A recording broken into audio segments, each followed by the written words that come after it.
Ayega, étudiante en pharmacie à l'École nationale des auxiliaires médicaux. Jeune passionnée de toutes les questions liées aux jeunes, en particulier la santé sexuelle et reproductive des jeunes. Et je travaille dans le programme Femmes défenseurs des droits humains au niveau du CBFH. Merci. Alors, si le Togo a pu remporter ce prix, c'est grâce à votre projet Matrimonia 2.0. Alors, dites-nous, c'est quoi exactement ce projet? D'accord. Matrimonia 2.0, c'est le projet que nous avons intitulé. Et le projet parle du harcèlement en ligne que vivent les femmes défenseurs des droits humains au quotidien au Togo. Alors le matrimonia, pourquoi le matrimonia 2.0? Matrimonia, d'abord ça vient du mot matrimoine qui signifie ce que nos parents, nos mères nous ont légué, et 2.0 pour dire c'est la nouvelle génération, c'est la deuxième génération. Donc nous avons intitulé Matrimonia 2.0 pour dire que nous sommes là, nous voulons faire reconnaître les femmes défenseurs des droits humains, nous voulons également qu'elles soient outillées et renforcer leurs capacités, mais même après, à travers nous, la génération à venir qui viendra pourra également bénéficier de ce projet pour pouvoir défendre à bien tout ce qui concerne les droits humains ou les violences basées sur le genre que les femmes défenseurs des droits humains vivent en ligne. Alors, il a fallu d'abord avoir une idée de projet au cours de ces 10 jours de formation, également élaborer un document de projet que nous avons pitché devant un jury en les convaincant vraiment et de tous les pays de l'Afrique de l'Ouest qui y étaient. Le Togo a remporté le premier prix pour la première fois à la 10e session. Et ce prix également, où la thématique que nous avons eu à choisir est reliée ou bien concorde avec le rôle et protection des défenseurs des droits humains, qui était la thématique de cette 10e session des universités d'été des droits humains, organisée par le CODAF et le CIPTA. Oui, maintenant, comment comptez-vous exécuter ce projet? Alors, pour la mise en œuvre de ce projet, nous avons certes remporté le prix, mais le prix est unanime, si je peux le dire. Nous allons donc travailler avec les jeunes femmes défenseurs des droits humains au Togo. Il faut noter que lorsqu'on parle des femmes défenseurs des droits humains au Togo, ce ne sont pas des juristes en tant que telles, ou bien des femmes faisant partie de très grandes organisations. Ce sont des élèves, des étudiants qui ne sont pas forcément, ou bien qui n'ont pas étudié le droit. Donc nous voulons vraiment outiller ces jeunes filles en les protégeant, voilà, dans leur lutte quotidienne qui est la cause noble pour défendre les violences basées sur le genre et les droits humains au Togo. Aujourd'hui au Togo, nous nous accentuons plus sur les questions civiles et politiques et nous recalons vraiment le niveau social au second plan. Et pourtant nous vivons en tant que femmes défenseurs des droits humains le harcèlement en ligne.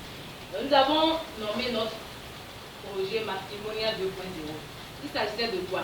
Il s'agissait d'abord au cours des 10 jours de suivre des modules de cours pas possible. À la première ligne, ce n'était pas vraiment pas possible. Voilà, mais on s'est adapté, on s'est en sorti. Donc suivre les 10 jours de cours, après avoir un petit briefing sur la gestion de projet. Et au cours de ces 10 jours, vous devez avoir en même temps sur place une idée de projet. Donc c'est ce qui a été fait. On n'avait pas un projet, on a emporté, non. Puisqu'ils avaient leur cadre logique, leur structuration de mise en œuvre du projet. Donc c'est ce qui a été fait et juste après, vous élaborez un document de projet et vous le soumettez à un jury. Maintenant, devant ce jury, vous serez capable de défendre ce projet, de convaincre votre projet devant le jury, de faire le pitch. Et c'est ce qui a été fait, nous avons fait le pitch et voilà, nous avons remporté le prix. Alors, Matrimonia 2.0. Matrimonia, pourquoi nous avons surnommé Matrimonia 2.0? D'abord, Matrimonia, ça vient du mot matrimoine. C'est-à-dire ce qui a été légué par nos mères, l'héritage culturel, voilà, les biens, les connaissances qui ont été léguées par nos mères.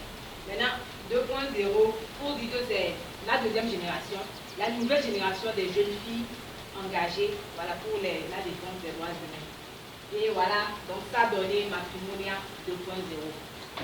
Alors comme c'est inscrit là, on dit le cas du harcèlement en ligne des jeunes femmes de 12 à 37 ans, défenseurs des droits humains au Togo, en particulier à Lomé, est une cause qui nous tient à cœur.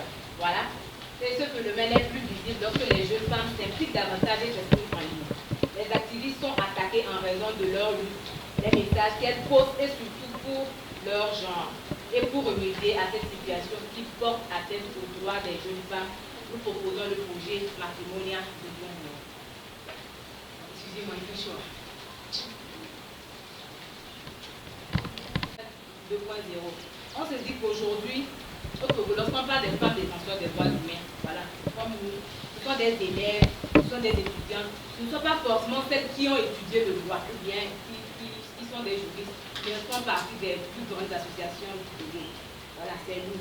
Et on s'est dit que ces femmes doivent être vraiment reconnues, on doit faire que tout à travers notre projet, ces femmes soient reconnues, soient également outillées et protégées, parce que nous subissons vraiment beaucoup de choses.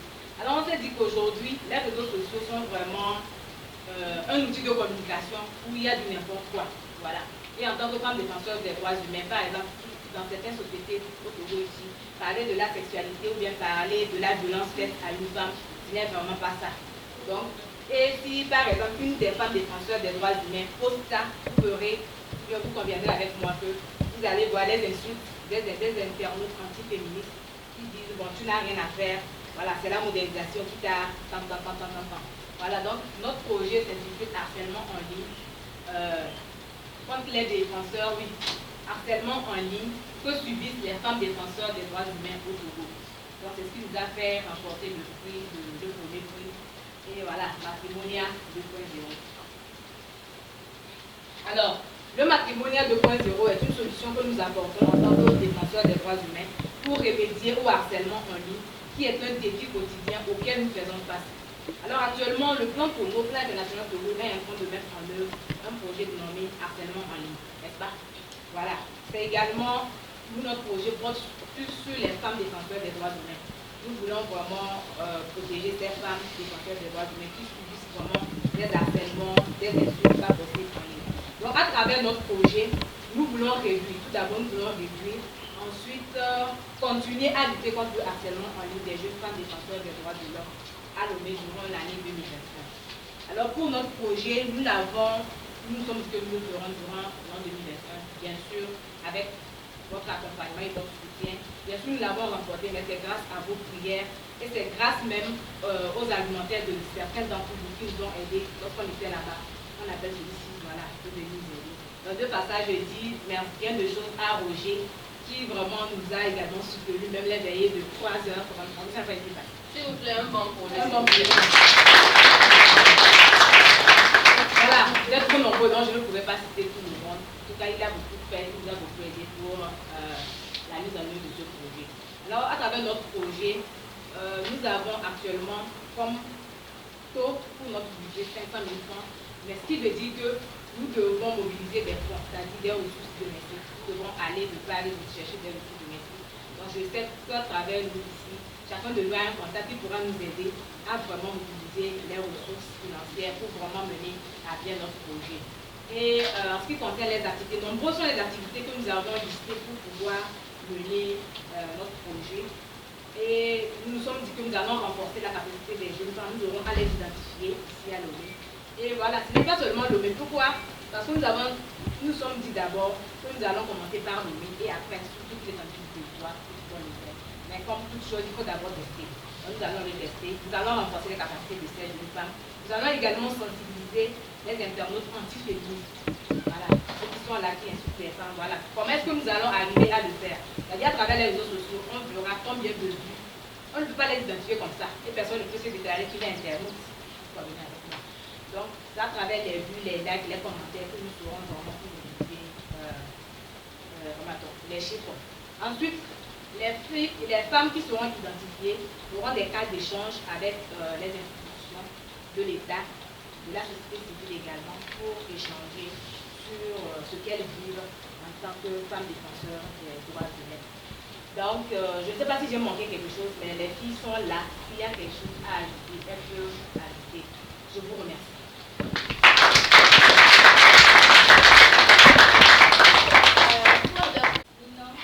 Étudiante en fin parcours licence psychologie qui travaille les organisations, amoureuse des droits de l'homme. Je suis également membre de plusieurs associations luttant contre la défense des droits de l'homme, ou bien pour la défense des droits de l'homme. Et j'ai représenté l'Alternative Leadership Group récemment pour les universités des directeurs des UETH qui s'était déroulé à Ouagadougou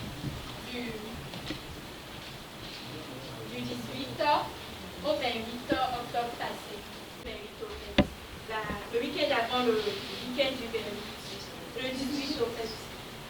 Une semaine avant, vers 20h, M. André m'a contacté pour me dire qu'il y a une session à Ouagadougou, une formation sur les droits de l'homme, qu'il aimerait que je participe. Je suis d'accord, j'ai dit, oui, je suis d'accord. Et un moment après, j'ai dit, je n'ai pas fait les droits de l'homme, je ne fais pas les droits de l'homme, qu'est-ce que je vais aller faire là-bas? Il m'a appelé sur WhatsApp, il me dit, Yasmine, tu sais, tu n'as pas fait les droits de l'homme, tu ne fais pas les droits de l'homme, mais je sais que tu peux représenter ALG là-bas, c'est pour ça que je t'envoie. J'ai dit d'accord, sans souci. Et j'ai accepté qu'il envoie mon nom au responsable du programme.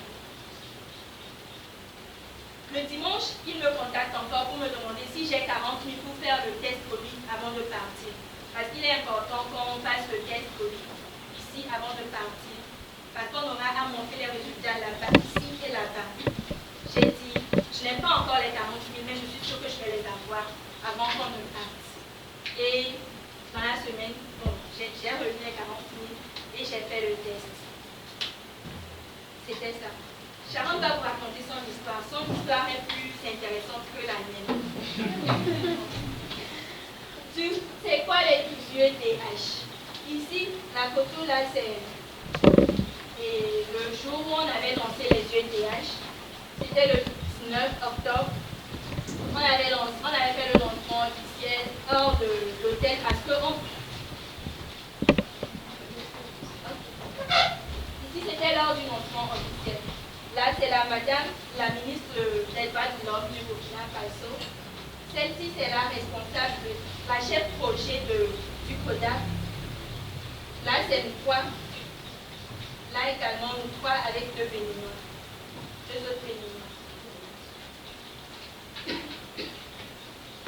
Après avoir fait le lancement, c'était hors de l'hôtel parce qu'on vivait à l'hôtel, on nous formait également à l'hôtel. Nous sommes revenus à l'hôtel et nous avons pris cette photo ensemble. Sharon n'est pas dessus parce qu'elle était partie faire quoi, je ne sais plus. Donc, c'était la toute première photo qu'on avait eu à prendre à l'hôtel. Je vais vous présenter ce que c'est que les UETH. Les universités d'été sur les droits de l'homme. C'est en quelque sorte une formation qui permet de renforcer les capacités des défenseurs des droits de l'homme de différents pays. Ça s'organise chaque année et ils sont à la 10e session. Et c'est le CITA qui organise les universités d'été des droits de l'homme. Le CITA est un centre d'information et de formation en matière de droits de l'homme en Afrique. Le CITA est basé à Ouagadougou. Et comme je l'ai dit, c'est un centre d'information et de formation en matière de droits de l'homme. Donc, les universités d'été et des droits de l'homme, quand ils organisent en partenariat avec le CODAC. Le CODAC qui est un centre de conseil d'appui pour les jeunes en matière de droits de l'homme. Le CODAC est basé à Genève. On avait deux représentants du CODAC, deux représentantes. La blanche que j'avais montrée, elle s'appelle Sophie, avec une autre romaine. Elle était également sur la photo. Donc, elles étaient toutes deux pour nous accompagner au fait pendant les UETH. Et nous, on était à la 10e session, à qui ils ont commencé depuis 2010. Donc, cette année, le thème a porté sur le rôle et protection des défenseurs des droits de l'homme. Donc, c'est sur ce thème qu'on était parti, on a débattu, on a apporté nos idées, on nous a également appris ce que c'est que les rôles des défenseurs des droits de l'homme. On a également donné ce qu'on connaissait en ce qui concerne les rôles des défenseurs des droits de l'homme et également les mécanismes qui protègent les défenseurs des droits de l'homme. Donc, il y avait 7 pays représentants de l'Afrique, à savoir le Bénin, le Burkina Faso, la Côte d'Ivoire, le Mali, le Niger, le Sénégal et nous-mêmes le Togo. Ici, ce sont des sessions de... Là, on était en train de travailler en équipe parce que comme nous sommes de différents pays, on travaille tous ensemble pour savoir ce qui se passe, par exemple, en Côte d'Ivoire, ce qui se passe au Mali, ce qui se passe de l'autre côté également, en ce qui concerne les droits de l'homme. Ici, je pense que c'était, bon, par moment, on fait des dynamiques de groupe, comme on venait de le faire, on a organisé un truc comme ça. On était en plein atelier, je crois. Là, on réfléchissait à quoi sur notre projet. On va revenir dessus bientôt. J'avais déjà présenté cette photo. Donc, en quelque sorte, c'est... Déjà, je suis à Rome du Kwamaya. C'est beaucoup de choses. Mais ici, avec Yasmine Dari et Aya Taïba, on avait représenté le Togo comme elles l'ont déjà annoncé. Donc, moi, je vais peut-être beaucoup plus aller dans le vif de ce qu'on a eu à vraiment vivre aux UEDH. C'est vrai, on a eu à faire des formations, on a eu à partager des moments vraiment bien avec les autres nationalités, avec beaucoup de diversité et tout. Mais je vais me jumeler tout en fait. Je ne vais pas parler de formation, on va pas lui parler de des fonds nous mettre à part. On va aller comme ça. Du coup, j'ai nommé ma partie moment fort des UEDH. Aux UEDH 2020, on avait une devise. Je ne sais pas si vous connaissez la chanteuse Mula. C'est le paradis sur terre. Je ne sais pas si vous connaissez. Voilà. Du coup, les Ivoiriens ont pensé que les UEDH 2020 c'était le paradis sur terre. Et arrivé au Togo, d'après ce qu'on a vécu en fait. Et arrivé au Togo, nous on a pensé que c'était plutôt le paradis à Ouaga. Parce qu'on pense que si on a vraiment vécu ça à Ouaga, c'est qu'il y a mieux au ciel, voilà. Alors, comme l'a dit Yasmine tout récemment, les UEDH c'est vraiment un programme très riche pour les jeunes défenseurs des droits humains. J'avoue que quand M. André m'a appelé pour me dire, moi c'était aussi une semaine avant, quand il me l'a dit, chers amis, je n'étais pas prête. Je n'étais pas prête pour un voyage. Elle a dit que mon histoire était beaucoup plus intéressante, mais personnellement je ne voudrais pas en parler. M. André me tirait si je n'en parle pas. C'est-à-dire comment il me regarde. Quand on m'a appelé, c'était le samedi soir, j'étais couchée. Je vous ramène la scène exactement. J'étais couchée et monsieur m'a écrit pour me dire si je serais disponible et tout. C'est monsieur André qui me l'a dit et en fait, je ne pouvais pas dire non, pas parce que c'est monsieur André qui me l'a dit, mais voyons, c'est un voyage et moi j'ai pour hobby le voyage. J'aime voyager. Donc quand il me l'a dit, je n'ai pas réfléchi au problème qu'il peut y avoir autour pour pouvoir faire mon voyage. Moi j'ai juste dit oui en même temps parce que j'étais trop chaud pour ça. Et j'ai dit oui. Et c'est après que je me suis mise à réfléchir, mais est-ce que tu as ça? Est-ce que tu as ça? Et c'est là que j'ai vu que j'avais beaucoup de trucs, de défis à relever pour pouvoir faire mon voyage. Vous imaginez, ma carte d'identité était expirée une semaine avant que monsieur me le dise. Donc j'étais en pleine réflexion de me faire une nouvelle carte d'identité. Mon passeport et ma carte d'identité, je l'ai fait en même temps. Ça fait 5 ans, vous imaginez, les deux expirés. Du coup, je suis défenseur des droits humains et puis il n'y a pas de pièces. C'est vraiment paradoxal. Et dans les une semaine là qu'il a fait, je dois soit faire mon passeport, soit faire ma carte d'identité. À ma place, vous ferez quoi?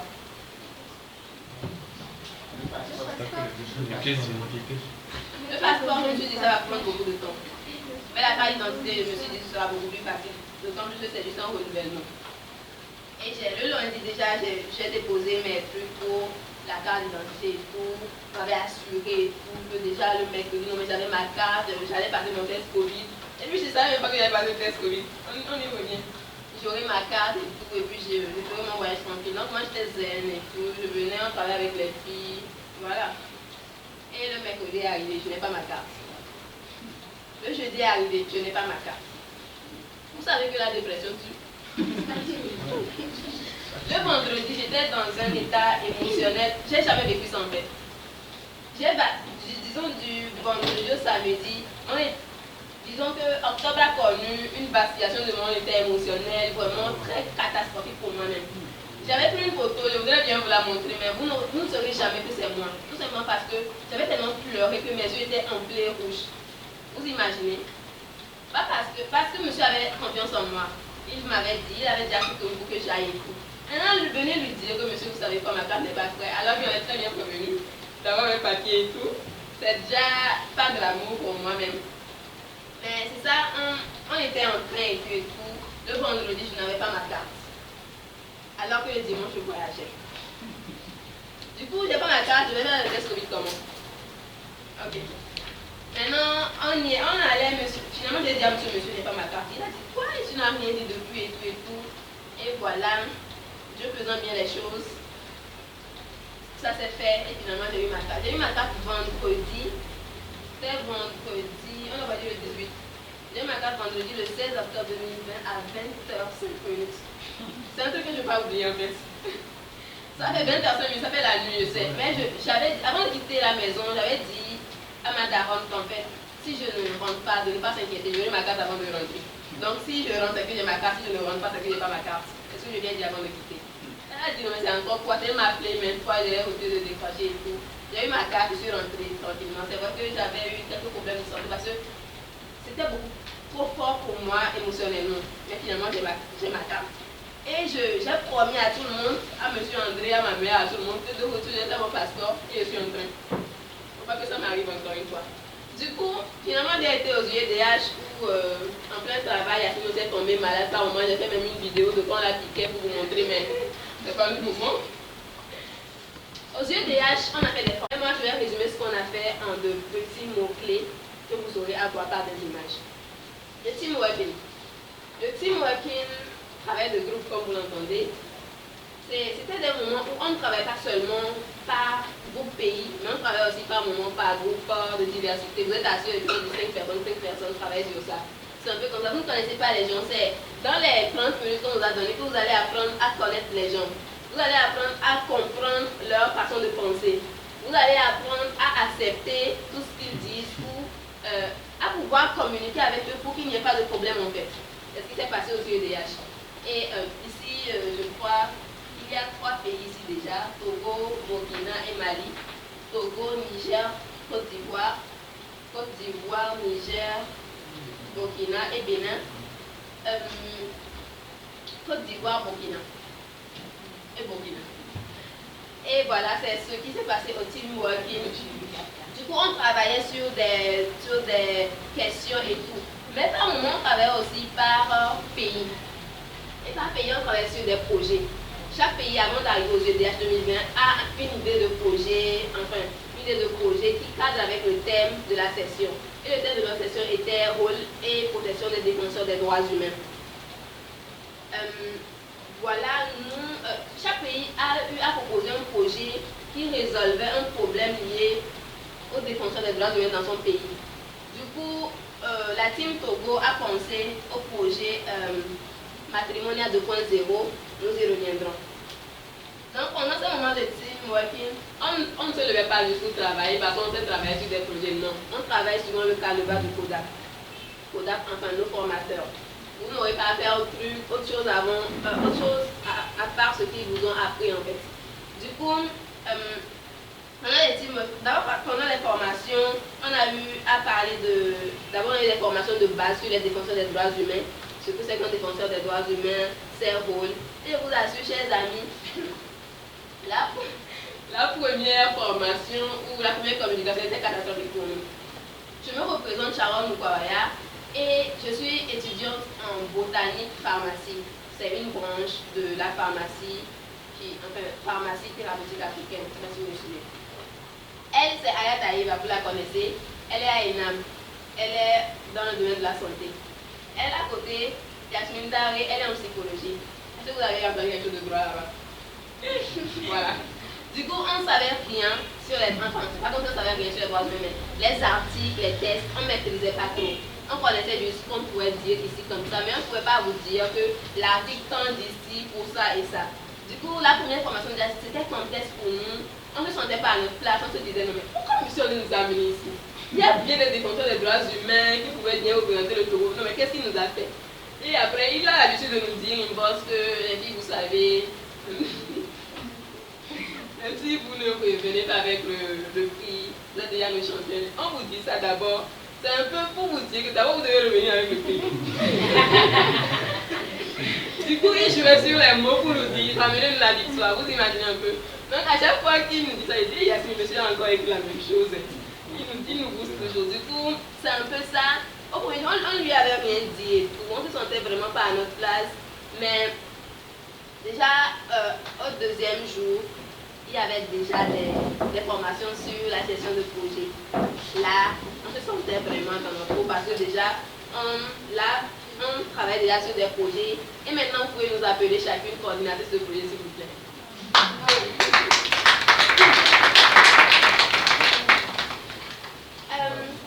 Le premier soir, on avait à faire un forum des associations. C'est vrai qu'on vient tous du réseau Connect Togo, mais M. André et les gens du CIFDA et CODAC ont préféré qu'on représente une association individuellement. Donc, tout le monde, enfin, nous trois, on est dans Connect Togo, nous trois, on est dans Girls Motion, et enfin, elle est seule à ATBF. Du coup, elle a représenté, Yasmine a représenté LG, Ayata a représenté CDFDH, et j'ai représenté Girls Motion. Donc, il y a mes pères ici, je ne suis pas seule. Du coup, là, c'est moi, faites pas attention à ma mine, j'essaie de présenter Girls Motion comme ça. Yasmine présentait ALG. Ayat, elle présentait CDFDH et surtout elle insistait sur l'application Conam. Et les deux formatrices étaient vraiment tombées amoureuses de Conam et ont pris les t-shirts de Conam et c'est maintenant leur habit de maison tous les jours. Ici, c'est deux participants aussi, que des Burkinabés. Enfin, j'ai choisi les photos aléatoirement. Pas d'affinité.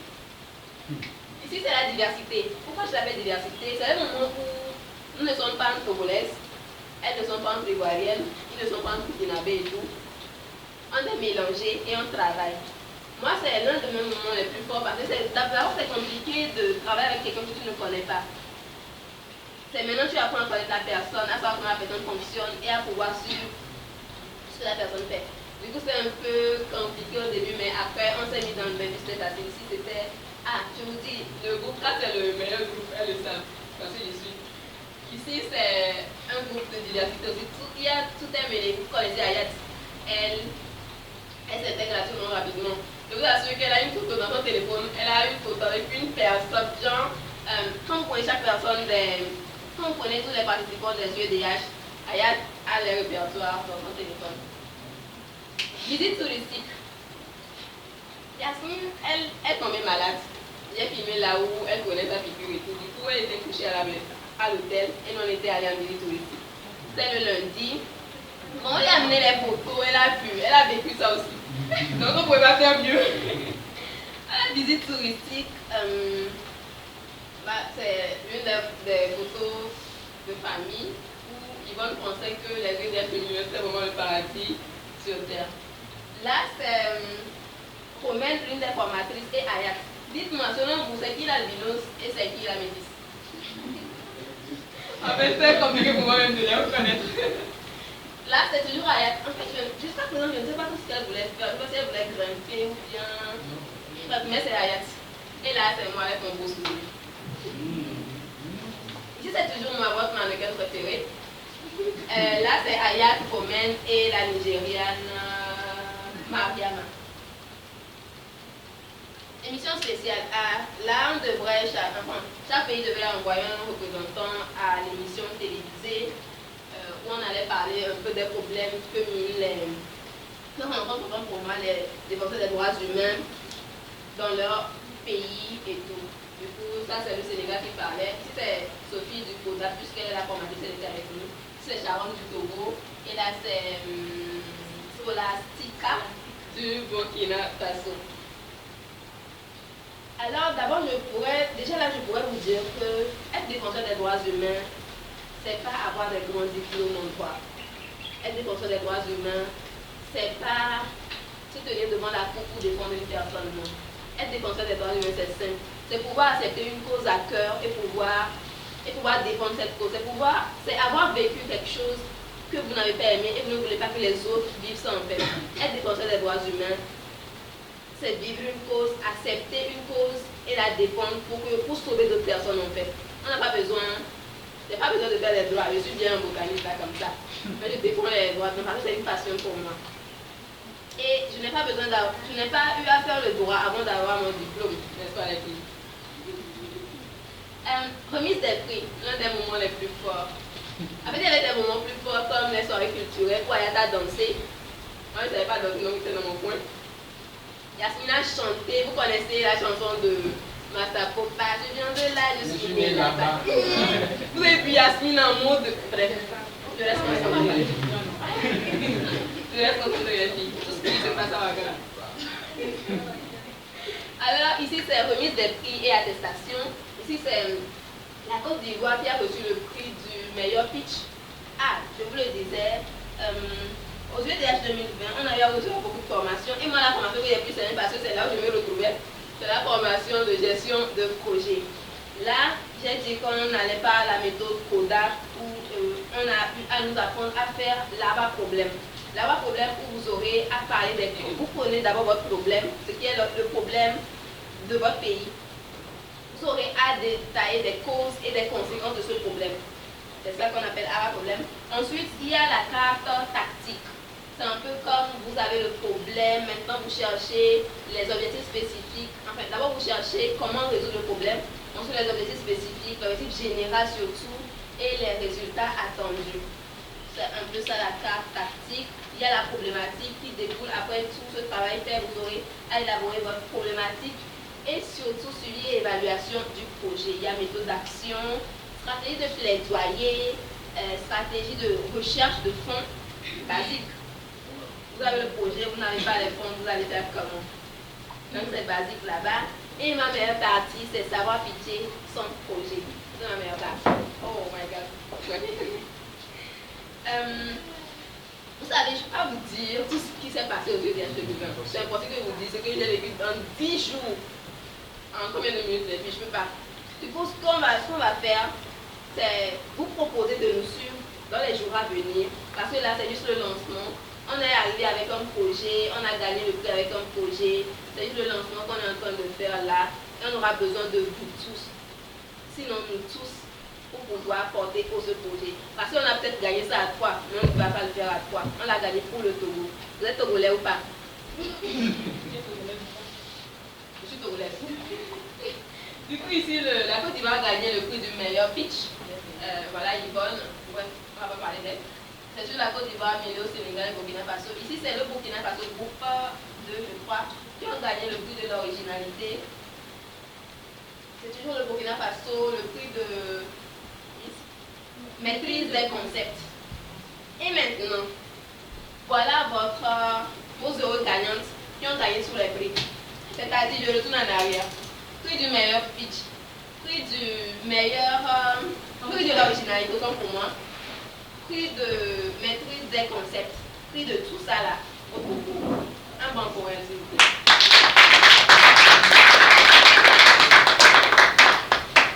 Voilà, elles n'ont pas gagné ça parce qu'elles étaient jolies, pas du tout. Il y avait de plus jolies.